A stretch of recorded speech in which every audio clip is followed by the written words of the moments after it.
Златка и трите мечки. Еднаш, во едно време, си беше едно мало девојченце, Златка, која си живееше со своите родители близко до една голема шума. Едно попладне, таа тргна да се прошета заедно со својата омилена кукла, малото меченце.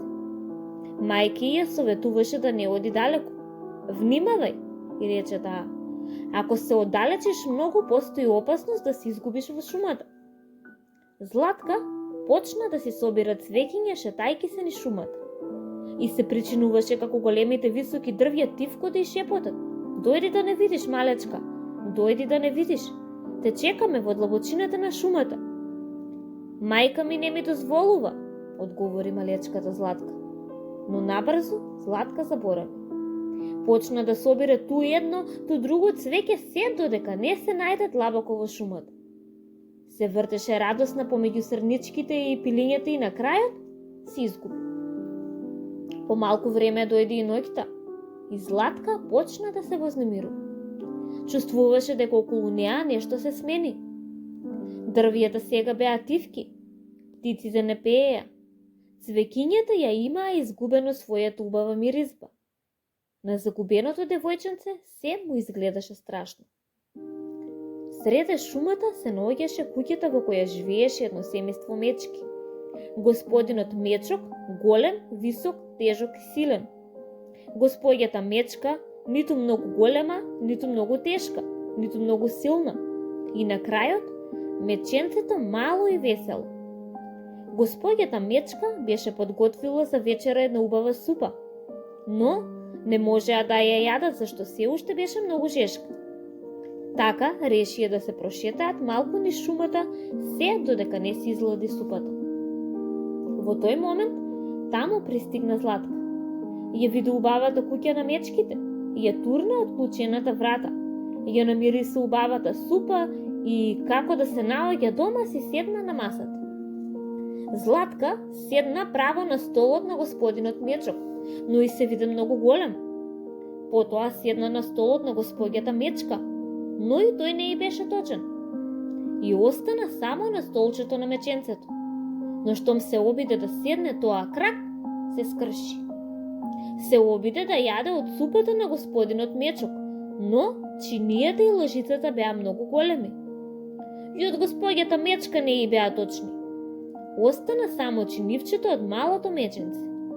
Ова е точно како моето, си помисли и ја изеде целата супа. Штом се најаде, побара да најде место каде да спие. Креветот на господинот Мечок и се виде многу голем. И креветот на господјата Мечка не и беше точен. Но потоа го виде креветчето на меченцето, со бело перниче и со кебенце во боја. Ах, колку е убаво, си помисли Златка. Си легна и заспа. Во тој момент се врати семејството Мечки од прошетка. На масата прв седна господинот Мечок. Леле, леле, викна со неговиот силен глас. Кој ја допрел мојата лажица? Потоа на масата седна господјата Мечка. Леле, леле, викна и таа. Кој пробал од мојата чинија? Последно кон масата се приближи меченцето. Леле, викна. Кој го искршил моето столче и кој ја изел мојата супа? Тогаш меченцето почна да вика. Тато, мамо, дојдете да видите. Едно девојченце спие во моето креветче.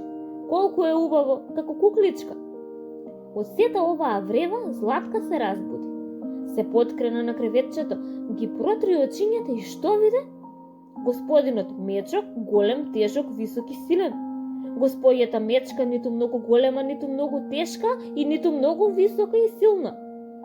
Меченцето мало и радосно, со црно носе и со две бистри очиња.